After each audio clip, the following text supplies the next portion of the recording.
11 horas e 30 minutos no horário de Brasília. Muito bom dia, este é o canal do Boi News, 14 de abril, quarta-feira. Também estamos ao vivo pelo Facebook e site sba1.com.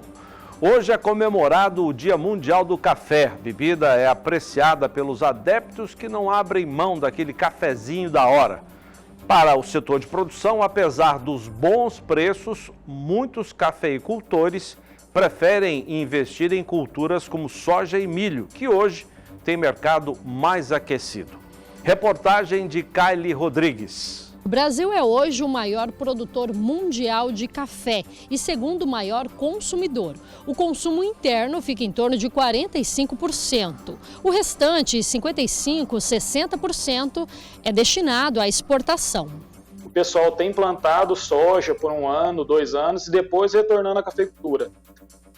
Lavouras novas, plantios novos, abertura de novas áreas com a cafeicultura está ocorrendo, mas num patamar bem mais aquém do que ocorria nos anos anteriores. De acordo com o CPEA, a colheita do café robusta da temporada 21-22 começou em Rondônia, em ritmo lento na maior parte das regiões. Os trabalhos devem se intensificar nas próximas semanas, com expectativa de que um volume mais significativo de café chegue ao mercado entre o final deste mês e o começo de maio. No Espírito Santo, poucos cafeicultores iniciaram a colheita do Robusta. Boa parte dos grãos ainda está verde. Até o início de maio, com maior intensidade da colheita, poucos lotes devem ser disponibilizados, porque, segundo o CPEA, os produtores devem priorizar as entregas de lotes já contratados. Mato Grosso pode registrar a sua maior safra de soja, segundo o relatório do Instituto Mato Grossense de Economia Agropecuária. Valdir Pacheco. Olá, Zaidan. A safra de soja na temporada 2020-21 no estado de Mato Grosso foi bem atípica devido às intempéries do tempo. Faltou chuva no início do plantio e teve excesso durante a colheita, o que comprometeu muitas lavouras em algumas regiões produtoras. De acordo com o Instituto Mato Grossense de Economia Agropecuária, até o dia 9, na última sexta-feira, 99,91% das áreas de soja já havia sido colhidas. A entidade mantém sua estimativa para a atual safra. Os produtores colheram em média quase 58 sacas por hectare. Isso porque a produtividade alcançada nas lavouras mais tardias compensaram as perdas com grãos avariados e ardidos ocorridos no final de fevereiro e início de março. A área de soja permanece conforme a previsão anterior para esta safra, com 10,3 milhões de hectares. Portanto, não houve modificação nas estimativas. Apesar de tudo, a produção do grão também se mantém. De acordo com o IMEA, são esperadas mais de 36 milhões de toneladas. É a maior já registrada no estado de Mato Grosso. Obrigado, Pacheco.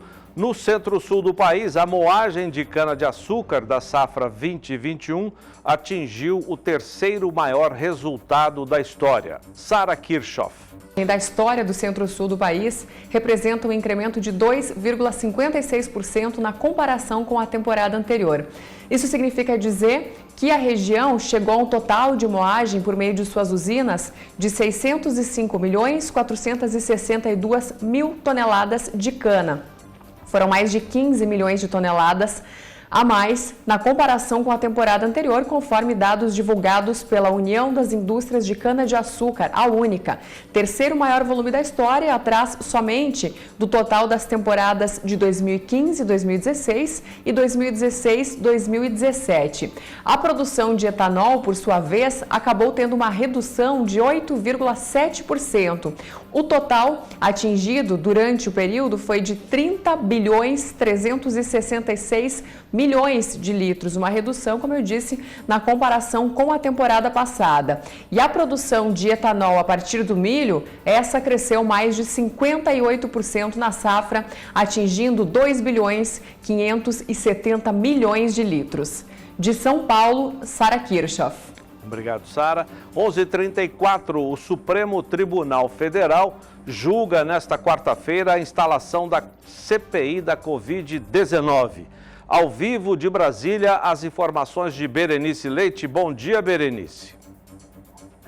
Bom dia, Zaidan. Aqui em Brasília, o plenário do Supremo Tribunal Federal julga, então, nesta quarta-feira, a partir das 4 horas, aliás, das 14 horas, a liminar de Luiz Roberto Barroso, que pediu aí a abertura da CPI da Covid-19 no Senado Federal. Como eu disse, a sessão está marcada para as 2 da tarde, nós vamos acompanhar tudo aqui de perto esse impasse que foi instalado na Corte pela decisão de Barroso, que levou os ministros a buscarem um caminho para, ao mesmo tempo, preservar o colega, mas também aí baixar a temperatura política. Uma das ideias em discussão é de que o plenário decida a favor da decisão da liminar de Barroso, mas dando uma prerrogativa ao Senado para que eles possam decidir se essa CPI vai ocorrer de forma presencial, ou seja, somente quando o STF retomar as atividades presenciais, ou se os trabalhos já começam agora, por meio do sistema virtual. A proposta, no entanto, ainda não é um consenso no Supremo. O que está se comentando aqui nos bastidores é que parte da Corte é contra a instalação da CPI e a outra é a favor da instalação imediata, Zaidan. Legal, obrigado, Berenice. Desde o começo de abril, as cotações do arroz em casca estão estáveis, na casa de R$ 87,00 a saca de 50 quilos, segundo o CPEA. Ontem, o indicador Exalc Senar do Rio Grande do Sul fechou em alta de 0,18%, com média de R$ 87,15. De acordo com pesquisadores do Centro, o mercado comprador apresenta comportamentos distintos. Há interessados em novas aquisições e há aqueles que querem arroz, mas a preço reduzido, sob a alegação de dificuldades em repassar os custos. Mas os vendedores, do outro lado, estão firmes na manutenção dos preços pedidos. E os preços do milho seguem em alta forte nas bolsas do Brasil e do exterior. Ao vivo da BBM, Bolsa Brasileira de Mercadorias em São Paulo, as informações de Walter Puga. Bom dia, Puga.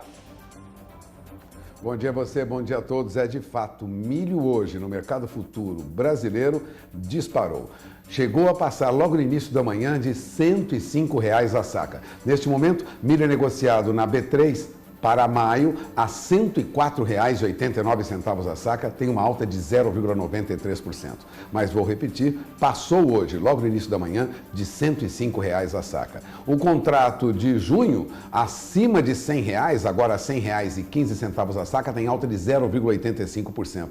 E o milho para setembro na B3 sobe agora para R$ 95,89 a saca, com alta superior a 2%. Agora, o milho não sobe só no Brasil, não. Milho também sobe na Bolsa de Chicago. Ontem o mercado já era surpreendido por uma alta de 1,93% para o milho com vencimento em Chicago para maio, né? Lá em Chicago, uma surpresa, subiu 1,93% e fechou a $5,80 por bushel. Mas veja, nesta manhã, milho na Bolsa de Chicago passava de $5,94 por bushel, ruma, portanto, o mercado futuro americano para a faixa de $6 por bushel. O contrato de milho para julho também nos Estados Unidos sobe agora 1,90%, já passou de 5,79 e neste momento opera $5,25 por bushel. Milho dispara lá fora e dispara aqui também, Zaidan. É com você. Obrigado, Puga. Confira agora a previsão do tempo para todo o Brasil com Renata Ferreira.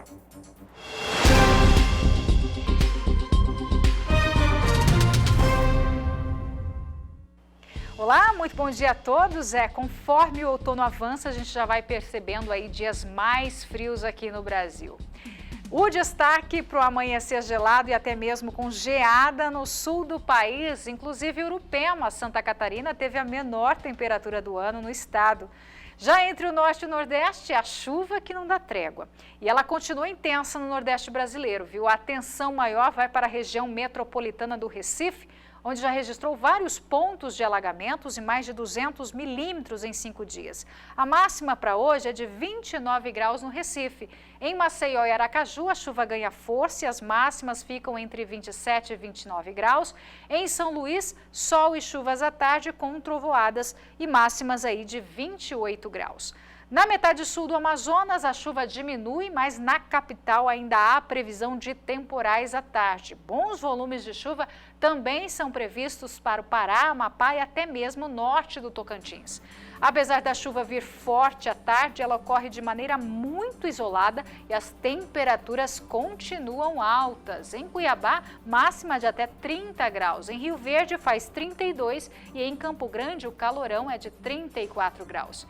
No sudeste, tempo nublado entre o litoral de São Paulo e Rio de Janeiro. Pode até chover fraco nas áreas mais escuras aqui do mapa. O mar fica agitado em toda a costa da região e os ventos passam aí dos 45 km por hora. Não há previsão de chuva boa para o café e a cultura aí já sofre com o verão e outono com chuvas abaixo da média. Os produtores da região sul do país também encontram aí dificuldades pela falta de chuva, principalmente no estado do Paraná, onde o predomínio continua de tempo firme, com baixa umidade relativa do ar à tarde e temperaturas altas no interior do estado.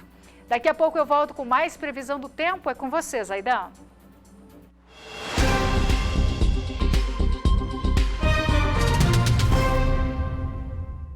Obrigado, Renata.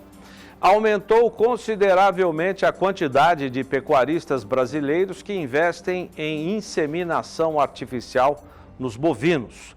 O repórter José Cunha tem mais informações ao vivo. Bom dia, Zé. Olá, Zaidan, muito bom dia para você e bom dia a todos que acompanham o canal do Boi News. Um relatório divulgado esta semana por uma revista nacional especializada em pecuária aponta que o Brasil registrou um rebanho bovino de 217 milhões de cabeças de gado em 2020. De toda essa quantidade, Zaidan, um número que chama muita atenção é o de matrizes de corte aptas à reprodução, que passa de 63 milhões de animais. Também chama a atenção a quantidade de doses de sêmen comercializadas, que foi de 23 milhões e 700 mil, um crescimento superior a 20% em relação aos dados de 2019. Em um levantamento paralelo, a ABCZ, a Associação Brasileira de Criadores de Zebu, mostra que a procura por sêmen de animais da raça Nelore cresceu 63% no ano passado, com mais de 7 milhões de unidades comercializadas. Zaidan. Obrigado, Zé.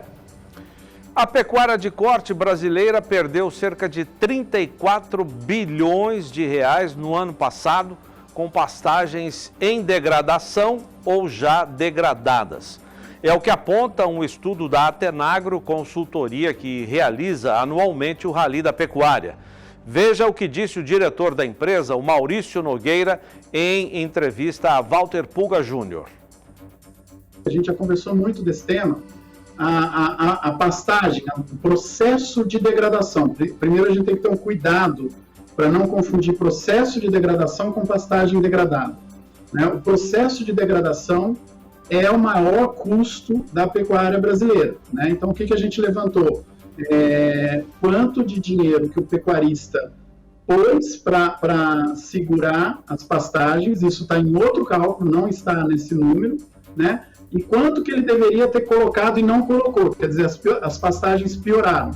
E aí sim a gente vai calcular essas perdas que, somando todas, nós totalizamos em 34 bilhões de reais durante 2020.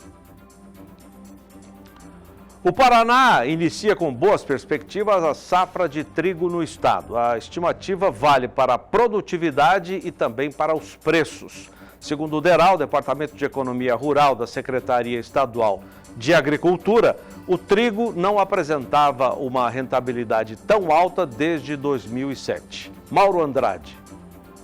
O Paraná mantém a liderança nacional na produção de trigo, com uma produção estimada de 3,7 milhões de toneladas, o que representa metade de todo o trigo produzido no Brasil.